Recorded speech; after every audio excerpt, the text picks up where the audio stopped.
This is a weird village where red things are prohibited. Even little red flowers on the ground are also picked. They were never allowed to walk out of the village. If not, their lives would be harmed. The village was surrounded by monsters, who really liked red color. They thought that as long as they didn't leave, the monsters wouldn't attack them. But on that day, their peaceful life was broken. While the guard was watching, he heard weird sound. At first he thought that was his friend. But he then discovered that was a monster. He could only sit quietly and didn't dare move. Suddenly, he remembered about the bell, and gave an alarm. The villagers immediately understood and ran home as fast as possible. This is our hero, a bravery man named Lucius. Firstly, he brought the children home. And then helped other women close the doors. Which caused him to not have enough time to hide. In another house, our heroine Ivy was waiting for Lucius. She was blind, so she could only raise her arm forwards. She hoped that Lucius would hold her hand. But what she heard wasn't Lucius's voice. A monster in red clothes appearing from afar made Ivy extremely frightened. Right before the monster reached Ivy, Lucius returned home. He grabbed her hand and locked the door. The next morning, there was a red signal on every front door in the village. They held a meeting to discuss how to deal with the monsters. They finally discovered the reason the monster had entered the village was because of Lucius. Because of the lack of doctors and medicine, those who were ill would have to wait for death. Lucius once saw Noah hold the monster's favorite red fruit. Noah had gone to the woods many times, but he wasn't harmed. So Lucius decided to take a risk and leave to buy medicine. He asked for the elders' permission to leave the village. But they turned Lucius down. So once when he was on duty, Lucius went to the woods without permission. After a while walking, he didn't find monsters but discovered the red fruit. The monster's arrival was because Lucius had broken the rule. The people hadn't left the village for years. Because they were told that if they walked out of the village, the monsters would attack them. That night, when a wedding was taking place, the bell suddenly rang. Which meant the monster turned up again. In front of every house, someone killed animals and hung them on the door. At first people thought that was made by wild animals. But the killed animals were hung at such a high place that animals couldn't reach. The elders were very worried because they were hiding a terrible secret. 2 days later, Noah came to Lucius, which made the secret revealed.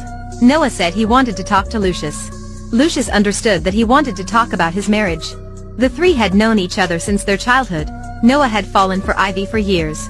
Lucius turned around to explain to Noah, but he was stabbed with a knife. Because of love, Noah wanted to kill Lucius. Fortunately, other people saw that and immediately locked Noah in a room. At this time, Lucius was seriously wounded. Ivy was very worried about him, so she wanted to get to the town for medical supplies. Ivy's father was one of the elders. So well did he know his daughter that he decided to let her leave. However, Ivy was blind, so going alone in the woods was very difficult to her. He brought Ivy to a small room. He opened the door and held her hand. With her father's instruction, Ivy moved forwards. I can't explain this, so I let you know the truth. Keep moving, Ivy. It turned out to be the monster's claws. So the monsters in the legend were fake. The elders put on the costumes and wandered around. They continued the legend of monsters to deter others from leaving the village. The father asked his daughter not to reveal the secret, because the legendary monsters did exist in the past. He told his daughter to be careful, and found 2 guys to accompany her. What he did made other elders very angry. They said that he was too selfish. Then the father told them that deceiving other people was also selfish. At first, he thought the incident on the wedding night was made by other elders. But then he realized none of them had done that. But if it weren't them, who had caused that? Ivy and the 2 men started going past the woods. But because of being fearful of the creatures, they immediately abandoned her. After that, Ivy carelessly fell into a trap. Fortunately, she grabbed a branch. Ivy threw her bag on, and then tried hard to climb up. Ivy's father once said that the monsters were the elders. But legend had it that the monsters really existed, so Ivy was very scared. When she discovered that her yellow coat was covered with mud, she became even more frightened. Because she was told that the monster liked red color, and was scared of yellow things. What's worse, her branch was broken. At this time, there was the monster's sound. She found a stone and threw it away, but it was very quiet. Blind Ivy could only run as fast as she could. Unfortunately, Ivy stopped right at the red fruit tree, which the monster liked. When she turned around, there was the monster's sound. She hurriedly hid behind a tree, and hoped that was an elder. When Ivy ran away, the monster also chased after her. Luckily, Ivy was able to keep away from the monster. Just like that, she ran right away until she reached a tree. Then she realized it was where she had fallen down. She stood there and waited for the monster to come. As expected, it found her and was rushing towards her. Ivy tricked the monster, and it fell down to the hole. This monster turned out to be Noah. He found a costume in the room where he was locked and put it on to threaten Ivy. However, Ivy couldn't see that. She still thought that was a real monster. Ivy held a branch and ran away until she found a wall. After a while thinking, she decided to climb over it. Finally, Ivy managed to get to the large street. A young park ranger named Kevin spotted Ivy. Ivy then found out the truth about the woods. The head elder was a professor of American history. All other elders used to live in the modern society.